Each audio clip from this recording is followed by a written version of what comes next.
Bonjour à tous, bienvenue dans cette vidéo, une vidéo un peu particulière puisque aujourd'hui je vais essayer de répondre à une question que beaucoup me posent. Est-ce qu'il est encore intéressant d'investir dans le STC, le Student Coin, et dans le Merchant Token, donc le MTO? Alors tout d'abord sur le Student Coin, donc ce qu'il faut noter c'est qu'on est déjà à la phase 120 et donc on est à 0, on va arrondir, on est à 0,2 centimes de dollars sur le coin. Il faut savoir, il y a beaucoup de news positives, ça commence à, vous avez notamment l'application qui est sortie, enfin ça commence à beaucoup parler autour de ce projet. Tout le monde donne son grain de sel, etc. Moi, j'ai vu que des sujets très positifs.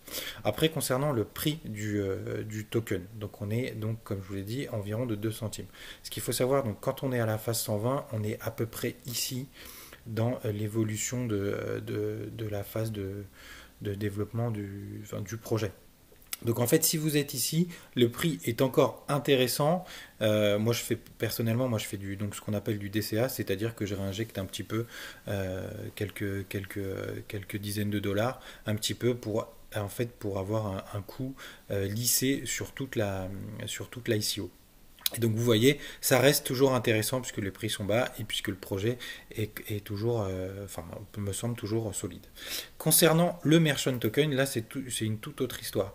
On est à la phase 46, le projet pareil avance bien, donc on est à 65 centimes de dollars pour un MTO. Et là par contre, quand on regarde, donc on est ici à la phase 46 à l'heure où je fais cette vidéo, là vous voyez le token est donc à 65 centimes de dollars. Par contre, vu le nombre de phases qui restent, c'est-à-dire jusqu'à la phase 100, en fait, on va monter à 1,19. Donc, on est presque à un x2 sur ce token. Donc, techniquement, enfin, mathématiquement, celui-ci est vraiment.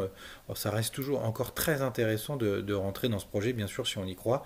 Et bien sûr, je vous invite à bien vous renseigner sur ces projets-là, puisque les ICO, ça reste quand même du risque. Donc, il faut que le projet sorte. Voilà, j'espère que cette vidéo vous aura plu. Si c'est le cas, n'hésitez pas à mettre un petit pouce bleu et à vous abonner à la chaîne. Je vous laisse les liens en description si vous voulez participer à ces ICO. Et surtout, comme je le dis toujours, renseignez-vous bien avant de rentrer sur ces projets-là, parce que c'est toujours très important et vous êtes tous responsables de vos investissements. À très bientôt.